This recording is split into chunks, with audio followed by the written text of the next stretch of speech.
Assalamualaikum warahmatullahi wabarakatuh. Saya membuat materi wawancara. Nah, terstruktur ini merupakan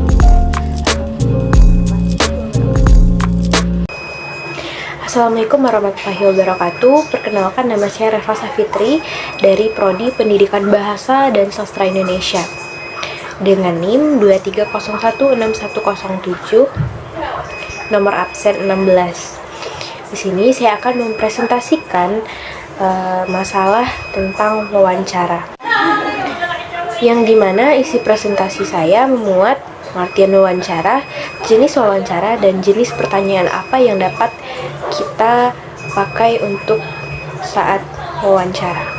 Baik, kita langsung saja masuk ke yang pertama, yaitu tentang pengertian wawancara. Nah, kita langsung saja ke permasalahan yang pertama, yaitu pengertian wawancara. Wawancara adalah proses komunikasi langsung antara dua pihak atau lebih yang dilakukan dengan tujuan untuk mendapatkan informasi, memperoleh pemahaman lebih dalam, atau melakukan evaluasi terhadap seseorang atau suatu topik tertentu. Nah, wawancara biasanya dilakukan dengan cara bertanya dan menjawab antara pewawancara dan narasumber. Nah, wawancara juga dapat dilakukan dalam berbagai konteks, seperti dalam dunia kerja, dalam dunia media, wawancara pers, penelitian, wawancara di kehidupan sehari-hari. Nah, proses wawancara biasanya juga melibatkan pertanyaan-pertanyaan yang disusun sebelum pewawancara untuk mengarahkan percakapan atau mendapatkan informasi yang diinginkan.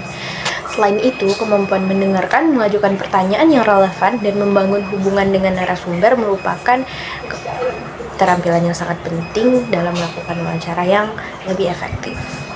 Lalu kita masuk ke pembahasan yang kedua, yaitu tentang jenis wawancara. Di sini saya mendapatkan 7 jenis wawancara. Nah, yang pertama, wawancara terstruktur. Wawancara ini adalah wawancara yang telah pertanyaannya sudah ditentukan, sudah dirancang sebelumnya dan harus diikuti oleh narasumber. Gitu. Lalu yang kedua, wawancara tidak terstruktur. Wawancara ini tidak memiliki pertanyaan tetap dan percakapan memungkinkan lebih fleksibel dan bisa dilakukan secara alami. Nah, yang ketiga, wawancara semi terstruktur.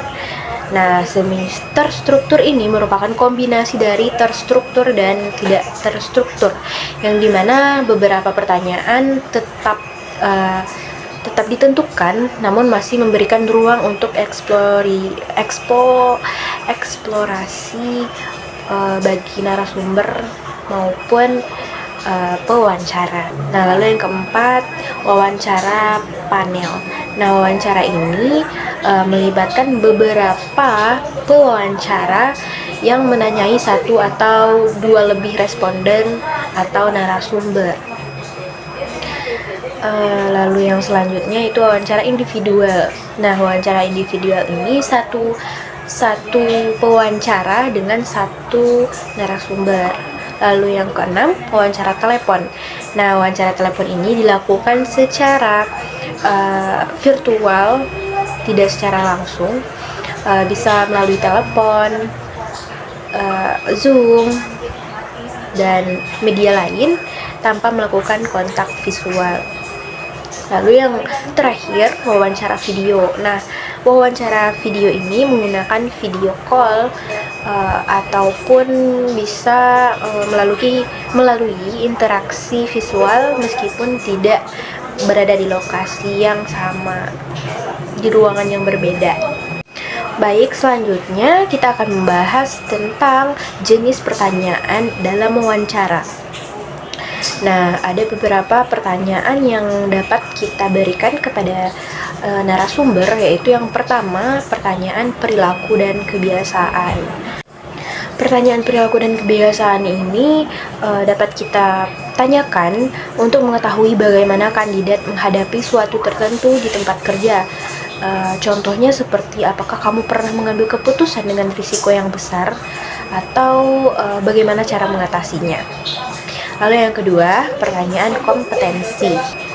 Nah, pertanyaan kompetensi ini berkaitan dengan kualifikasi dan kemampuan teknis yang dibutuhkan untuk pekerjaan yang dilakukannya.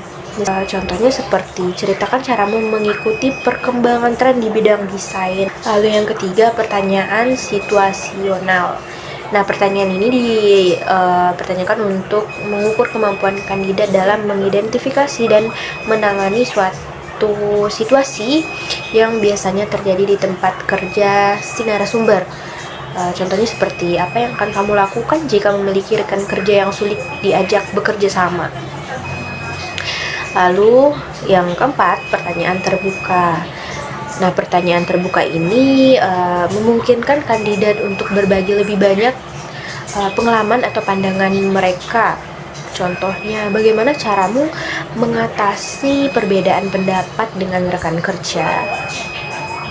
Lalu yang kelima, pertanyaan tentang ekspektasi. Nah, seperti ekspektasi gaji atau ekspektasi lingkungan kerja, kapan bisa mulai bekerja, dan kesediaan untuk bekerja lembur atau di luar kota. Nah, yang terakhir, pertanyaan tentang pengalaman pribadi. Nah, pengalaman pribadi ini seperti berkaitan dengan pengalaman mengajar, pendapat tentang kurikulum, dan lain-lainnya seperti posisi guru misalnya. Sekian yang dapat saya sampaikan dalam presentasi saat sekarang ini.